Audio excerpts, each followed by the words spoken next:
ગુજરાતી હું છું સિદ્ધાર્થ દોકિયા। મહત્વના સમાચાર। ધગધગતા તાપમાં તપવા માટે તૈયાર રહેજો। આગામી 2 દિવસમાં તાપમાનમાં 2 થી 3 ડિગ્રીનો વધારો થશે। ગરમીને લઈને હવામાન વિભાગે મોટી આગાહી કરી છે। હાલ પશ્ચિમ રાજસ્થાનમાં સાયક્લોનિક સર્ક્યુલેશન સક્રિય છે। અમદાવાદમાં 34.2 ડિગ્રી તાપમાન નોંધાયું છે। 48 घंटे में 2 से 3 डिग्री राइज होगी। उसके बाद कोई विशेष बदलाव नहीं आने की संभावना है। इसी तरह मिनिमम टेम्परेचर की बात करें तो मिनिमम भी अभी जो डिपार्चर उनका लगभग 1 से 2 डिग्री नॉर्मल से ऊपर चल रहे हैं और थोड़ा सा और अगर 2 डिग्री के आसपास और राइज होने की उम्मीद है अगले 24 घंटे में। तो हम एक्सपेक्ट कर सकते हैं कि अगले 7 दिन में मौसम लगभग शुष्क रहेगा और उसके बाद WD अगर इफेक्ट करेगा तो उसके बाद की कंडीशन बाद में आएगी। हवामान निष्णात अंबालाल पटेलની આગાહી। 24 માર્ચે ઉત્તરીય પર્વતીય પ્રદેશમાં પશ્ચિમી વિક્ષેપ આવશે। ઉત્તરીય પર્વતીય પ્રદેશમાં હિમવર્ષાની શક્યતા। થોડા સમય બાદ રાજ્યમાં વાદળો આવવાની શક્યતા। ઉત્તર મધ્ય કચ્છના ભાગોમાં વાદળ આવવાની શક્યતા। 26 માર્ચ બાદ મજબૂત પશ્ચિમી વિક્ષેપની શક્યતા। પશ્ચિમી વિક્ષેપની ગુજરાત પર અસર થવાની શક્યતા। 29 માર્ચથી એપ્રિલની શરૂઆત સુધી અસરની શક્યતા। ભારે પવનની ગતિ રહેવાની શક્યતા। 40 કિલોમીટર પ્રતિ કલાકની ઝડપે પવન ફૂંકાશે। દેશના ઉત્તરીય પર્વતીય પ્રદેશોમાં હિમવર્ષા થવાની શક્યતા રહેશે।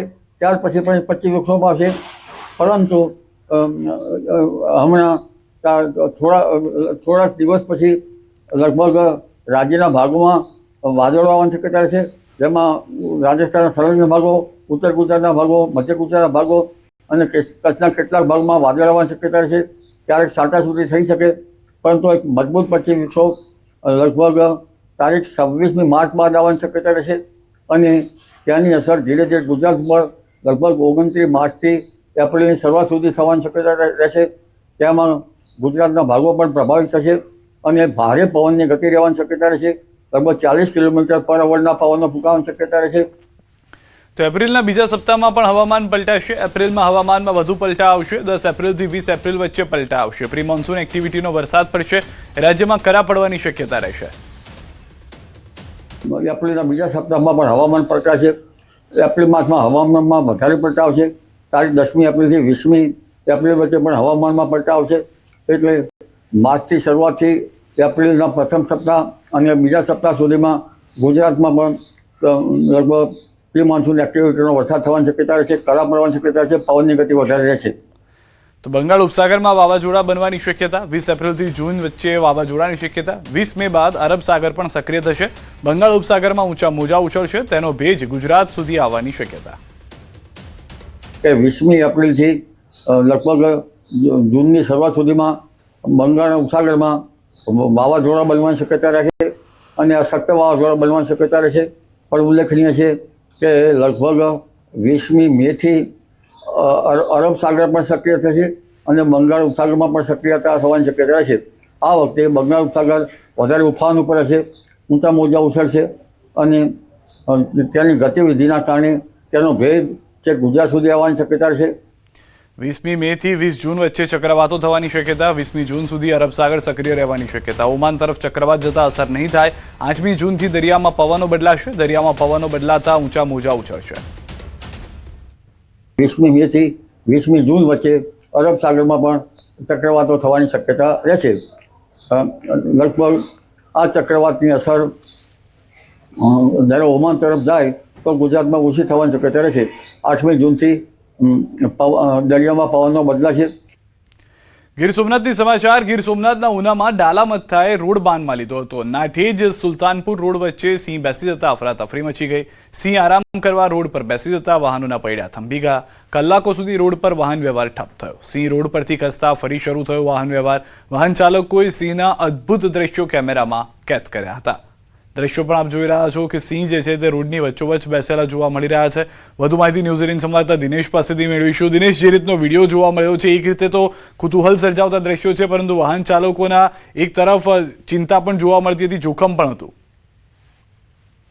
जी बिल्कुल सिद्धार्थ, आम तो कुतूहल न कही शकाय। एनुं कारण छे के अवारनवार गीर पंथकना ग्राम्य विस्तारोनी अंदर ज्यारे डालामथा सिंहो अथवा तो सिंहण छे ते पोते रस्ताओने छे ते बाનમાં लेती होय छे ने कलाको सुधी वाहन व्यवहार छे ते ठप रहेतो होय छे ने ते ज प्रमाणे આજે ફરી એક વખત નાઠેજ અને સુલતાનપુર ગામ કે જે ગીર જંગલને અડીને આવેલા ગામડા છે ને ત્યાં આગળ આ ડાલામથા સિંહે છે તે રસ્તો બાંધમાં લીધો હતો. કલાકો સુધી વાહન વ્યવહાર છે તે બંધ રહ્યો હતો. જોકે બાદમાં ડાલામથો સિંહ છે તે ત્યાંથી પસાર થઈને અલગ જગ્યાએ જાડી ઝાખરામાં બેસતા વાહન વ્યવહાર છે તે ફરી રાબેતા મુજબ શરૂ થયો હતો. એટલે એક પ્રકારે કહી શકાય કે અવારનવાર આ પ્રકારની ઘટનાઓ છે તે ગીર પંથકની અંદર સામે આવતી હોય છે. સિદ્ધાર્થ જી આભાર દિનેશ સમગ્ર માહિતી બદલ. તો હાલમાં દ્રશ્યો પણ જોઈ રહ્યા છો, કલાકો સુધી વાહન વ્યવહાર જે છે તે ઠપ થઈ ગયો હતો. રસ્તાની વચ્ચે આરામ ફરમાવતો જે સિંહ છે ડાલામથ્થા જે છે તે જોવા મળી રહ્યા છે. કચ્છથી સમાચાર. માંડવીના મસ્કામાં દીપડો દેખાયો છે. ક્રાંતિ તીર્થ સ્મારક પાસે ધોળા દિવસે જોવા મળ્યો છે દીપડો. ધોળા દિવસે દીપડો દેખાતા ફફડાટ ફેલાઈ ગયો છે. દીપડો સ્મારકમાં ફરતો જોવા મળ્યો. દીપડાના સીસીટીવી ફૂટેજ આવ્યા છે સામે. આ વિસ્તારમાં સંભવત પહેલી વખત દીપડો જોવા મળ્યો છે. ગામના સરપંચ કીર્તિ ગોર દ્વારા લોકોને સાવધાની રાખવા અપીલ કરાઈ છે. ભાવનગર શહેરના નવાપરા વિસ્તારમાં ફાયરિંગનો મામલો. રાત્રે 3:30 વાગ્યાની આસપાસ કેટલાક શખ્સોએ ફાયરિંગ કર્યું. 2 રાઉન્ડ ફાયરિંગ થયું હોવાના અહેવાલ છે. જાહિદ નામના યુવક પર ફાયરિંગ કરાયું હતું. 18મા રોજાના દિવસે એક યુવાનને મારવામાં આવ્યો હતો. બબાલની અદાવતમાં ફાયરિંગ કરવામાં આવ્યું. દિલંબાગ પોલીસે ફાયરિંગ મામલે ફરિયાદ કરી દીધી છે. હથિયારધારી શખ્સોના સીસીટીવી પણ સામે આવ્યા છે. તો દ્રશ્યોમાં પણ આપ જોઈ રહ્યા છો તે પ્રમાણે સીસીટીવીની અંદર સમગ્ર ઘટના જે છે તે કેદ થતી જોવા મળી રહી છે. નવાપરા વિસ્તારમાં 2 રાઉન્ડ ફાયરિંગની જાણ થતાં પોલીસ પણ ઘટના સ્થળે પહોંચી હતી. જાહિદ નામના યુવક પર ફાયરિંગ કરવામાં આવ્યું હતું. દ્રશ્યોની અંદર જૂની અદાવતમાં ફાયરિંગની આશંકા જે છે તે મૂળ કારણ માનવામાં આવી રહ્યું છે.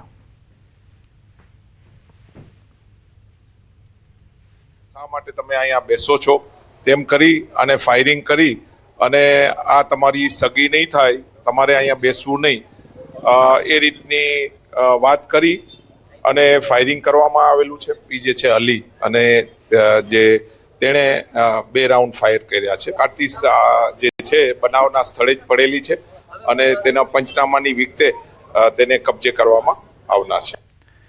દિલ્હીના જનકપુરી વિસ્તારમાં બેફામ કાર ચાલકની ગંભીર બેદરકારીના દ્રશ્યો સામે આવ્યા છે. જેમાં એક ટ્રાફિક કોન્સ્ટેબલને કારના બોનેટ પર ઘસરવામાં આવ્યો હતો. ઘટના દરમિયાન કાર ચાલક નશાની હાલતમાં હોવાનો ખુલાસો થયો અને તેણે ભારતી કોલેજ પાસે કોન્સ્ટેબલ પર કાર ચડાવવાનો પણ પ્રયાસ કર્યો હતો. આ ઘટનાને લઈને ટ્રાફિક પોલીસે તાત્કાલિક કાર્યવાહી કરીને આરોપીની ધરપકડ કરી અને આગળની કાયદેસરની કાર્યવાહી હાથ ધરાઈ છે.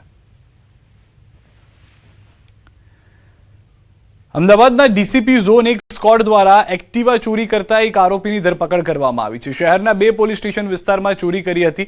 ચોરીના એક્ટિવા સાથે આરોપીની ધરપકડ કરવામાં આવી. આ ગુનામાં 2 આરોપીઓ હાલ પણ ફરાર છે.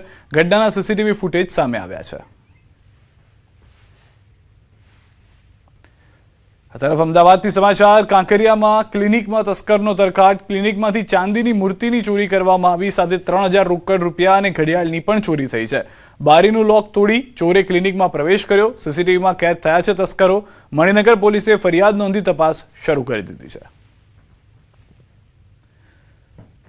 સુરતના ગોડાદરા વિસ્તારમાં એક્શન ફિલ્મ જેવા લાઈવ દ્રશ્યો જોવા મળ્યા છે. માત્ર 1000 રૂપિયાની ઉઘરાણી માટે 3 બાઇક પર 9 લોકો આવ્યા હતા. છરી અને ચપ્પુ વડે એક શખ્સ પર જીવલેણ હુમલો કરવામાં હતા. પરંતુ લોહિયાળ ખેલ ખેલાય તે પહેલા પોલીસ ઘટના સ્થળે પહોંચી આરોપીઓને ઝડપી પાડ્યા.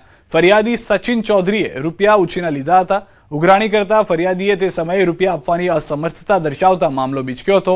ફોન પર અપશબ્દો બોલી જાનથી મારી નાખવાની ધમકી આપી, જે બાદ તુરંત પોલીસને જાણ કરાઈ. પોલીસે સતર્કતા દાખવી તાત્કાલિક સ્થળ પરથી હથિયારો સાથે આરોપીઓને દબોચી લીધા.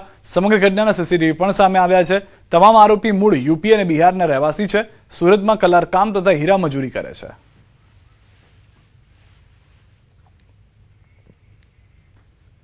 અમદાવાદમાં સાવકા પિતાએ હવાનિયતની હદ વટાવી દીધી છે. સાવકા પિતાએ 6 વર્ષની બાળકી સાથે આચર્યું છે દુષ્કર્મ. બાળકીએ બૂમાબૂમ કરતા કરતૂતનો ભાંડો ફૂટી ગયો હતો.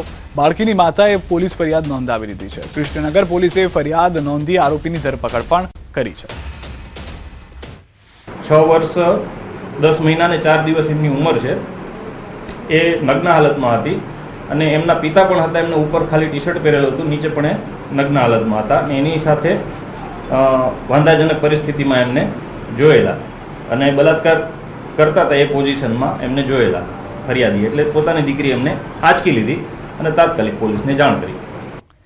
લેબનાનમાં હિઝબુલ્લાહના ઠેકાણાઓ પર ઇઝરાયલની એર સ્ટ્રાઇક. ઇઝરાયલ એરફોર્સના ભીષણ હુમલામાં 9 આતંકીઓ ઠાર થયા છે. ઇઝરાયલ સેનાનો આતંકી ઇન્ફ્રાસ્ટ્રક્ચર ધ્વસ્ત કર્યાનો દાવો છે. હુમલામાં હિઝબુલ્લાના સૈન્ય મથકોને ભારે નુકસાન થયું હોવાનો પણ દાવો કરવામાં આવ્યો છે.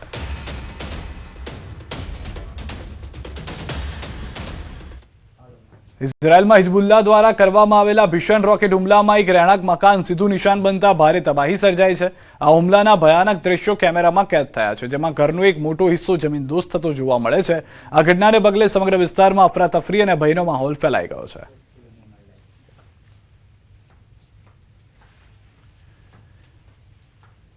ઈરાન ઇઝરાયલ યુદ્ધ વચ્ચે ગુજરાત અને દેશના એક્સપોર્ટરોને નુકસાન થયું છે. એક્સપોર્ટર્સને નુકસાનનું કારણ જે છે તે માનવામાં આવી રહ્યું છે યુદ્ધ.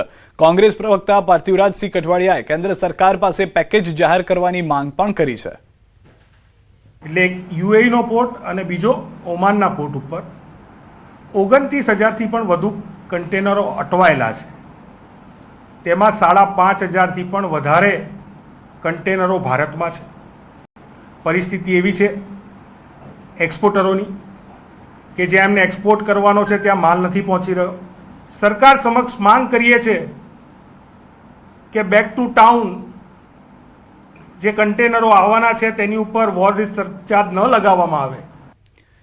સાંસદ ભરત સુતરિયા ફરી જોવા મળ્યા છે શાયરાના અંદાજમાં. અમરેલી માર્કેટ યાર્ડમાં મુખ્યમંત્રીના કાર્યક્રમ દરમિયાન કરી છે શાયરીઓ. ટીમ અને વિકાસને લઈને સાંસદનો અનોખો સંદેશ. પત્તોને રંગ બદલા